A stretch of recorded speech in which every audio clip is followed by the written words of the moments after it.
Do you feel overwhelmed by the maze of tutorials, the over-the-top interfaces that look like fighter jet cockpits, and your beats sounding like this?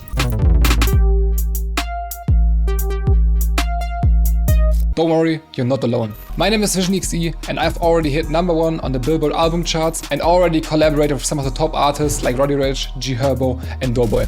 If you stick with me until the end, I'll show you exactly what you need to get started as a producer, and I'll guide you step by step through making your first crazy beat from scratch. Let's get into it. So there are 4 things that you actually need as a producer to get started. The first one being a PC that can actually handle the programs you're going to be using. The PC doesn't have to be super crazy. There are always workarounds. Anything from like 300 to everything above that can probably handle this. You might not be able to handle 100 different plugins, but that is not the biggest problem in the beginning. If you're trying to invest already into a PC, anything in the $700 to $1,000 range is going to be good for years to come. Music production in general is not that heavy on your CPU or processor. The next thing that we're going to talk about a little bit deeper is the program. The most common programs, which are called DAWs, Digital Audio Workstation, are FL Studio, Ableton, and Logic. These are the most used. There's also stuff like Pro Tools, but it has more to do with audio engineering and recording. But if you're trying to make beats, FL Studio, Ableton, or Logic are going to be your best bet. I can personally vouch for FL Studio. The tip I can give you is pick one and just don't switch. Just stay with it. But to make a good decision, you should definitely try them out. All of these programs have free demo versions. I actually used the demo version of FL for an entire year before I decided to buy it. There's some certain features that like some workstations do better than others, but at the end of the day, if you break it down to its core fundamentals, they're all the same. Don't overthink this. This is like the easiest decision. Try them out, see which one speaks to you the best. Some like the visuals of FL, some like the visuals of Ableton, and just make your choice. So the third thing you actually need is something to listen to your music. So you need either headphones or like monitors. I can personally vouch for headphones. I just like them more. I don't really use monitors for that much, and they don't have to be expensive. I got mine for like $80. These are like Audio Technicas. They're like industry standard. They're great. You can also use Apple headphones. If you don't want to spend money, you can still get a good mix on Apple headphones. It's like the biggest myth in the industry that's saying, okay, you need these headphones, audio treated, acoustic room, but you don't actually need that. If you're starting out to make music, you shouldn't care about the gear that much, you know? At the end of the day, it's about the ideas you have and the way you execute on those ideas. And yeah, your mix might not be like the cream of the crop, but there's like stages to this, you know? And this stage, you don't really need much, you know? You can use Apple headphones and get the crispiest mix ever if you know what you're doing.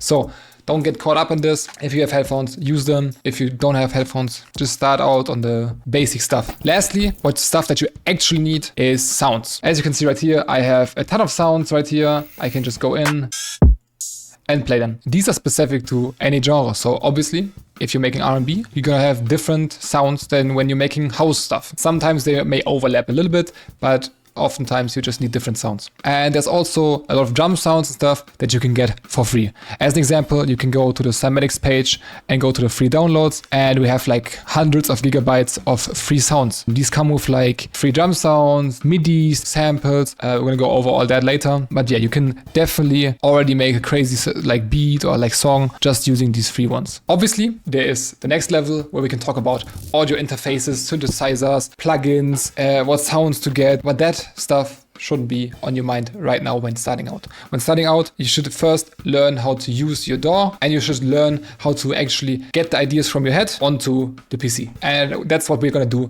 right now. For this tutorial, we're gonna use FL Studio to actually get started on a beat. I'm gonna use only free sounds and free plugins today, so you can actually follow along. So our first stop in making a beat is gonna be the melody. This is, in my opinion, the most crucial part, but it's also the most complicated part if you're a beginner. So if you have no idea of music theory, don't be scared. There are so many different ways to go about it to like actually get a good result without knowing any music theory that you don't have to worry. So right now we're gonna make a melody. First, we need an instrument to actually play the melody. So first we're gonna open this Kepler in FL Studio. This is a stock plugin, and this is our synthesizer where we can get some sounds. As an example, this.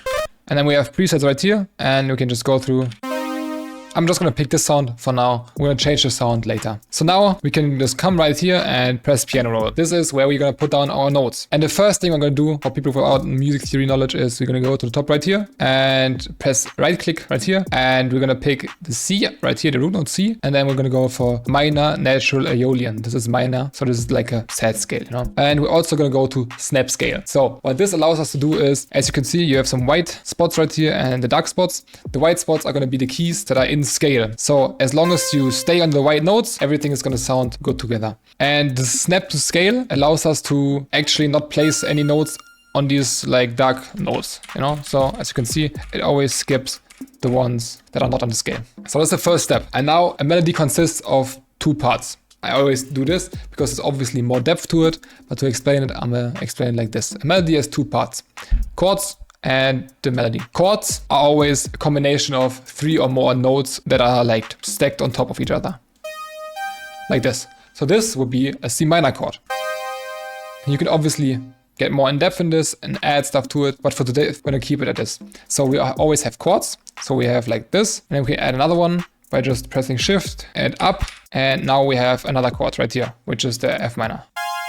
Okay, now I can put the C down here. This is an inversion, not really important right now, but this is gonna be our chord progression. So chord progression is just 1 chord, 2 chord, 3, 4. It's like a journey of chords and it's called a chord progression. So this is ours right here. It's just 2 chords repeated. So it's like 1 chord and or 4 chord. It's called a 4 chord because it starts on the 4th note on the scale, and this is 1 chord because it starts on the 1st note of the scale. It's not important right now, just so if people wanna know, they know. So chords, done. Let's go 1 down.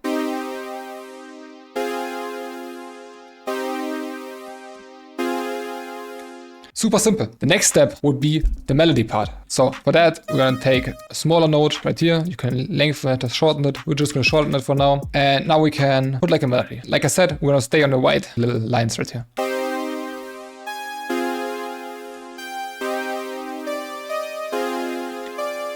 And just duplicate it. Right now, it's just about getting the melody you have in your head onto like the notes. This is like the hardest part. Once you mastered like actually getting the ideas in your head onto the piano roll, it's gonna be super easy. Right now, I don't really like this part and I feel like something's missing here. So in my head, it's like dum, dum, dum. So I need something probably right here.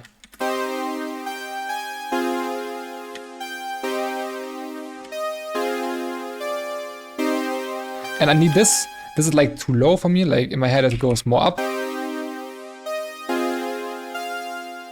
So this is more like it. So now we can copy this over. You can copy over with Control and B. It's just duplicated, everything you selected. And now I want to change something at the end right here because I don't want this to go on the whole time. Might do something like...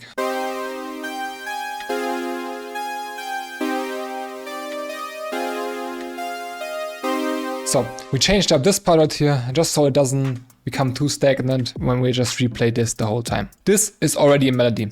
Obviously, we can go deeper and deeper. We can add chords, add melodies, add different sounds, but that's not important right now. You can actually make a beat out of this. What you could also do, if this feels like a little bit overwhelming to you in the beginning, which is completely normal, you can also skip this melody part from the beginning and just focus on the next part, and you can use like melody samples right here. So if we check the sample packs, you can see loops right here. As you can see, you can just use them, drag them in, and now you can use this as your melody.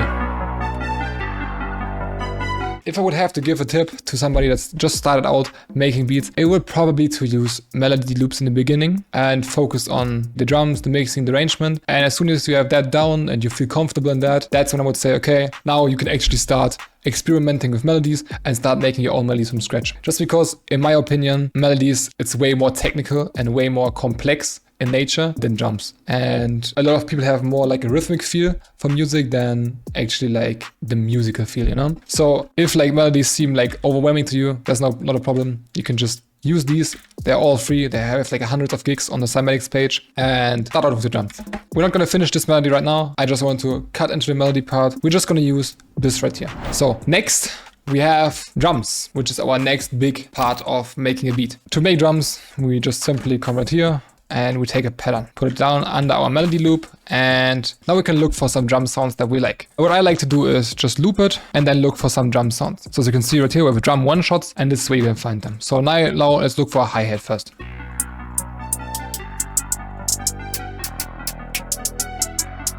Kind of like this actually. Let's use this one and let's start to program them first. You can also find like hi-hat midis right here. So these are just like notes that you can put onto a hi-hat, and as you can see, you instantly have like a hi-hat pattern. And you can just go through them and find something that you like. But for the sake of this video, we're gonna make our own. So first thing you can do is just fill the 2-step right here. Just fill each 2-step and you have this. And then you can press Ctrl and L and it's just gonna make the notes longer. Copy this a couple times and now we have our first 2 bars. And if you're actually listening to like a lot of hip hop songs, a lot of the time people don't really do that much right here. This is like the rhythmic backbone of the song. So sometimes even like a 2-step can be enough, you know, like simplicity is key. For the sake of this video, we're gonna definitely do something more. So what we can do right here is actually put like a stutter in here. So we're gonna shorten this note and add another. And then we can maybe let it stop right here. And then maybe do something right here. We can cut it again, cut this again, and maybe change the timing of the notes. So we can just come right here and go to 1 3-step. Now we're gonna move this note over and add another one right here. Now we have triplets. So as you can see, the timing of the notes, the rhythm of the notes changes. And then we can maybe even do like a roll right here. So just add multiple smaller notes. So as you can see on the bottom right here, we also have the velocity. This basically just means how loud the note is, like how hard is it like being hit if you're like thinking of it as a normal like instrument. If you think of a piano, do you hit the note like very softly or like very harsh? And this is basically what velocity is. On the hi-hats, as an example, we can start from very soft to getting more harsh, you know, and this fades the hi-hat in a little bit instead of like having it. And this can bring a lot of bounce to the drum section. You can obviously also play with the pitch of the hi-hat. On to the next part, which is the snare. In a lot of different genres, hip-hop included, the snare is on the 2 and the 4. So this means it's always right here, either like this. So like this, it will be pretty boring. So we're gonna add some more snare hits in there, just to add some bounce right here. So something like this would be nice. And then we can also add the velocity right here. And this is probably like the most used snare pattern. It is just like this right here. So you have like your main hits and you have these 2 off hits.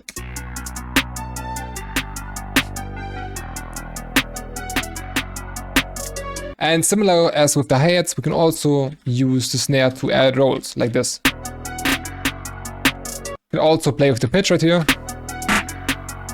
I don't really like this right here, but this is definitely something you could do. Maybe something like this.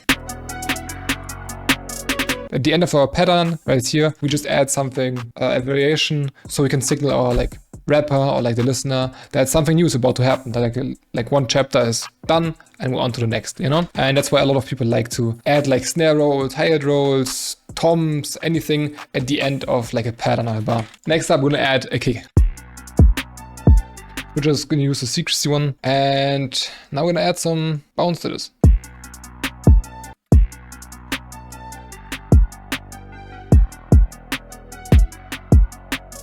So next we're gonna add an open hat.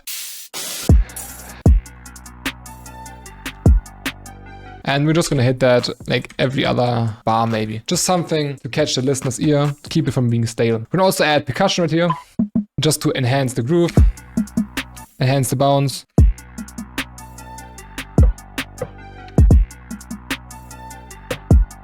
So we laid this on top of the snare, and I actually like this sound, taking over the job of the snare right here. So we're just gonna cut out the snare right there and use this. If you don't wanna add percussion, you can also add these percussion loops right here.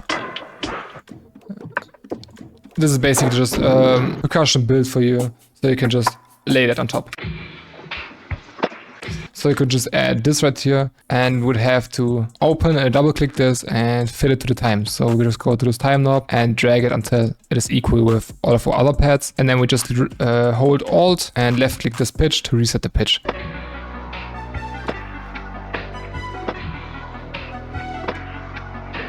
So next up is adding an 808. We're just gonna pick an 808 sound right here.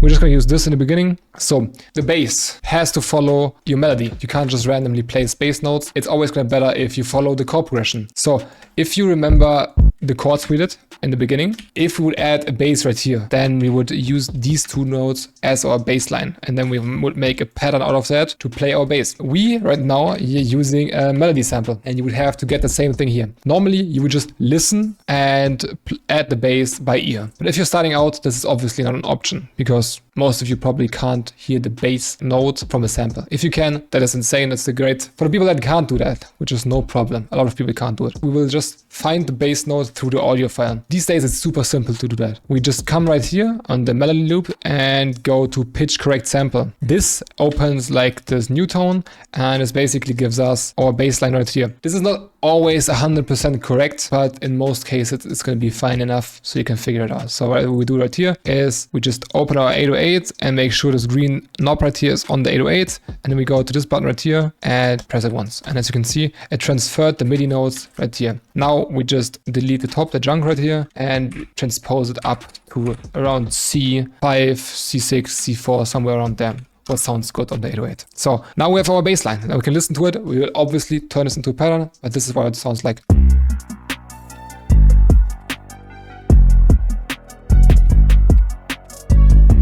So first thing I will do is go to C5 over here. Just sounds better, has more body. And now we can add like a pattern right here, or a rhythm, a bounce.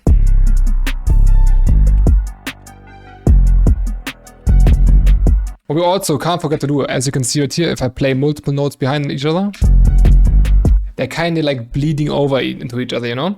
So to avoid this, we actually just right click right here and add cut itself. So this function basically allows you to, you have a note that's playing, as soon as the next note hits, the other one gets cut off. So you don't have like this overlap, you know? Another little tip, less is always more. You don't have to go crazy on all these different patterns to make something cool. Some of the most iconic songs in the world have like 5 sounds and they're like super simplistic. It is more about where you set the notes. And then we can copy this and add, like I said, another variation at the end. Actually, oh wait, oh see, as you see, I forgot to delete this, but this actually sounds kind of cool. As you can see, I use normally a lot, but normally you wouldn't layer 808s, you know? But actually, I kind of like how it sounds. Normally this would not be the case, like layering 808s, but as long as it sounds good to you, it's fine, you know? So we're just gonna leave this and turn this down a little bit. As you can see, I use these little knobs right here to turn down the volume of the certain sounds already. This is just something I do while already adding sounds. This is already part of mixing, but at this point I like to do it while I'm adding sounds, you know, because I already know, okay, the hi-hat is gonna be this loud or this loud. And that is our drum. As you can see, it doesn't have to be a lot, you know? This is gonna be the backbone of our beat. The next step is gonna be mixing. So to mix something, we have the mixer right here. We want all these sounds on these mixer tracks. To do that, we just select them like this. Just hold your mouse and drag over them. And then you can just come to a mixer track right here, right click, channel routing, route selected channels starting from this track. This is just gonna put them right, it's gonna put them all right here in order. So now when we play the sounds, as you can see, they're gonna show that volume is playing. As you can see. So mixing is probably one of the biggest traps for beginners to fall into, you know, spending too little time on the idea itself, on the melody, the drums, and then spending too much time on a mix. The mixing part and also the mastering part, which we're not going to talk about today, is super deep. I could probably make a 10-hour video on mixing alone. The most important part, if you're starting to make beats, don't have to do that much, you know. If you pick the right sounds, you don't really need to do much with mixing. Mixing should be a tool to enhance your sound and fix any mistakes you made while selecting sounds. So what we're going to go over today is just one thing, and that is, in my opinion, the biggest part of when you're mixing a beat, and that is leveling. If the levels of your mix are correct, it's going to be a-okay, you know. If you're a beginner and starting to make beats, don't get caught up mixing and watching a million mixing tutorials in the beginning. The first step should always be the idea first. If your ideas are good and you can translate them from your head onto the like canvas and you pick the right sounds, then you're gonna be fine, you know? So the process of leveling your sounds is they have the right like volume basically. I've already basically leveled right here. So first, I like to start with my melody. It shouldn't be too quiet, but it should also not be like huge in your face that you can barely hear drums.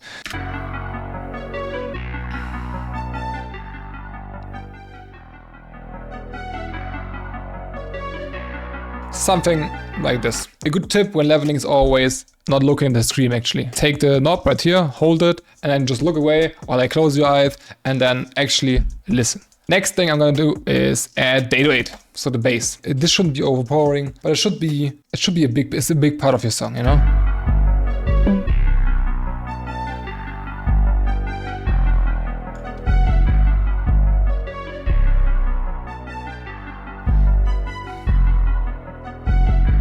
I know there's a lot of people that like to name dBs, so the melody should always be around 25 dB, you know? That is just like a bad way to think about it. The best practice, if you want to get better at leveling, is just using a reference track. So turning on your favorite song and then listening, okay, how loud is the melody? Is it louder than the drums? Is it quieter? How quieter? You know, like, is the bass super loud? Is the snare super loud? And just like very consciously listening to the songs and trying to replicate that contrast of sounds onto your own.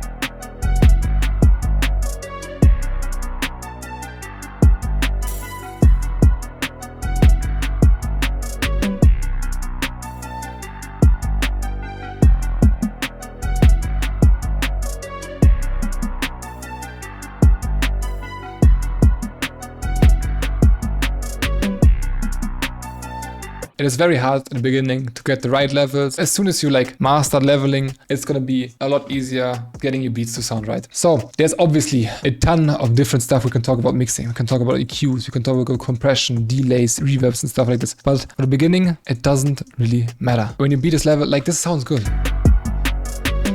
Obviously, I can pan this. I can take out the low end on the melody in certain parts so the 808 and the kick is better. I can sidechain the kick and the snare, the kick and the 808 if I want to. But for a beginner, this is not necessary. Get down the idea first and level. Once that's done and you master that, that's where you can get deeper into the mixing part. But for the beginner, this is fine right now. If you guys want a full breakdown or like a full mixing tutorials, I can definitely do that. Just let me know in the comments what you're struggling with. I can definitely help you there too. But yeah, that's it for now. The next big part and the last big part basically is arrangement. So right now we just have a 4-bar loop, you know, 8-bar loop. Now we want to turn this into an actual beat. First things first, we're gonna split this pattern. So we have pattern 2 right here. Gonna go right here and right click it and go to S. So split by channel. And then we can select all these with shift and drag them in. So now we have all our elements. So for arrangement, there are multiple different ways to arrange a song. I'm gonna show you guys an arrangement formula that's been used a million times that you can copy for the beginning. And that formula is a trap formula that's been used in like millions of songs. So now right here, we have our stack of patterns and we're gonna copy that until we have 6 of them. So 3,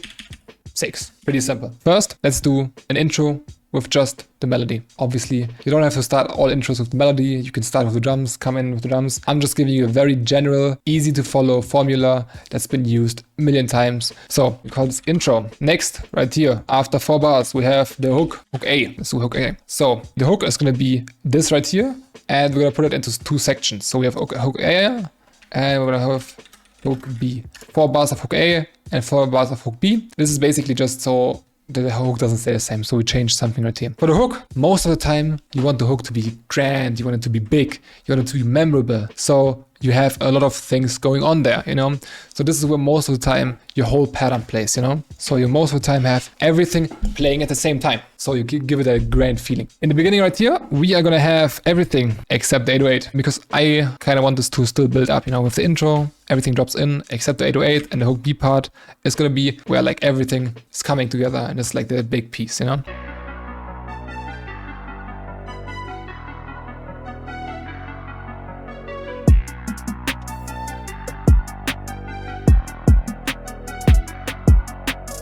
Now we want the verse to slow down. What we can do is drop out the hi-hat, which is like the backbone of our beat, gives it that speed. So we can actually take that out.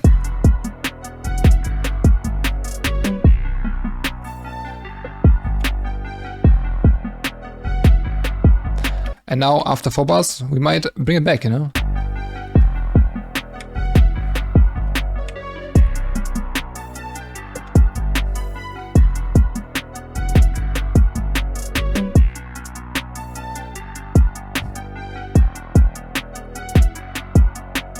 So I changed up right here by taking out the 808 and the perks, and then we can maybe take out the kick actually.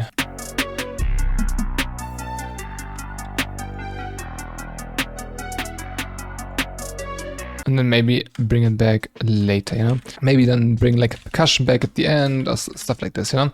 So this is where you can actually take stuff out and reintroduce it later down the verse. So this is obviously not a full beat right now. So we're at like 1 minute and 16 seconds.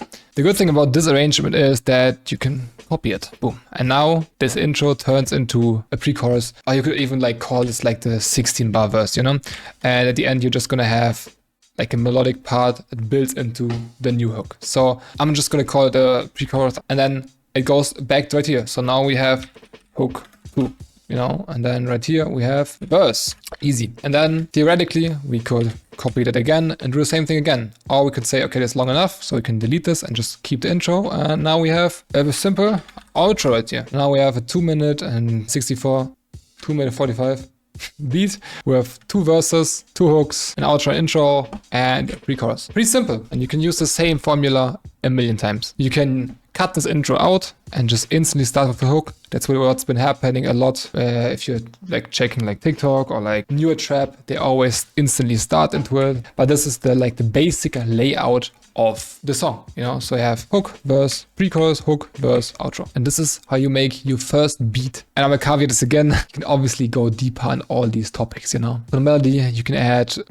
no melody of beats without melodies. You can go very deep with like very hard compositions, and sampling, chopping stuff. You have drums with like different genres of drums and different drum grooves and stuff, because every genre has different groove, you know? You can obviously go very deep into mixing, everything from multi-band compression all the way to like vocal mixing and recording. You can do mastering even as well. You can go very deep into arrangement. But this is like what I showed you today is the easiest way to start actually making beats and getting your first good result. So now that we've finished this, I'm gonna share you for you guys my 3 biggest mistakes that really stunted my growth. I could have been such a better producer if I just didn't do these 3 things. The first one is not finishing every beat I start. In the beginning, it is a lot about actually getting repetitions in, getting the reps in, like, you know, going to the gym and actually shooting 3-pointers. And a lot of them are gonna miss, you know, in the beginning. And that's okay, because you're not there to like have every perfect masterpiece, you know? When you're starting out, not every beat you're gonna make is gonna be good. Most of them are gonna be trash. And that's okay. We all have those beats. It is about actually sharpening your tools, getting into the habit of actually listening, putting your ideas down correctly, and you're kind of stunting your growth. If you just start a beat, you don't really like the melody, it's like, oh, it's okay, you know, it's nothing crazy, and you just go back to the melody, start a new one. At this point, you're just working on the melody, and again, you're just missing these other parts of actually what makes the beat a beat, you know? And a lot of the times, even if something sounds bad at the end, in the beginning, you can still turn it into something cool, you know? So actually finishing like every beat that you're making is like a very, very important skill to have. And also not overspending time on a beat. When you're like starting out, you shouldn't be spending like 6, 7, 8, 9, 10 hours on a beat, because like you're not at a level where like you're perfecting stuff, you know? At this point, if you're starting out, it's about, like I said, getting these reps in, learning the program, and you're not gonna do that by actually like sitting there for 10 hours tweaking the cue, you know? If you're later down the road and you're actually like putting out stuff and, you know, you already know the program and you're just like flipping stuff and doing stuff and you spend 7 hours on a beat, that's completely fine, you know, that's great. But I feel like in the beginning, it's gonna hurt you more than it actually helps you. The next step is actually not connecting or sharing your work, even because you feel like you're not ready yet. This music industry stuff is like the most collaborative industry out there. Connections or networking or making friends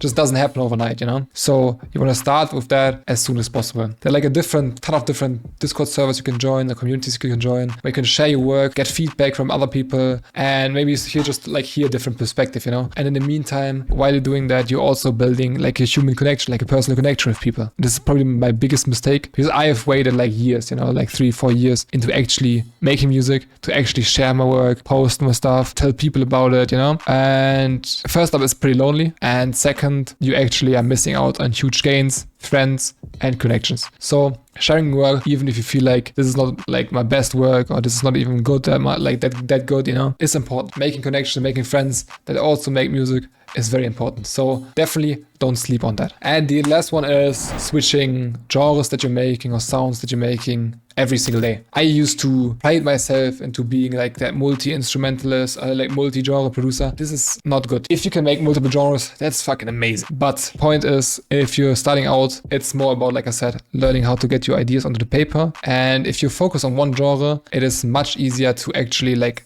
absorb the genre, learn the rules of it, so you can later down the line break those rules and incorporate things you like about this genre into different genres or into different styles that you're making. And this is how like your style develops over time, you know? But to do that, you have to actually like learn the rules of a certain genre. So if you're making R&B beats, knowing which chords to pick, which drum sounds I normally use, learning everything that's a stock standard R&B sound and actually mastering that, and then just taking those parts that you like into like your next new genre. And I used to like change up my genre every day, you know, make dancehall that day, make house that day, make like whatever. It really stunted my growth because I didn't really learn like the rules of the genre. I was just like checked out a couple tutorials. It kind of sounded okay, not really good, and called it a day, you know? Really like absorbing a genre and learning it. And also gonna develop your own personal style, because let's say you're making R&B and you figure out, what, yo, I love these chord progressions, you know, I love the way these chords sound, I love the way the drums sound. And then you're making like a different genre, like a couple weeks in the future, and you're like, yo, this sounds nice, I really like those drums, but what if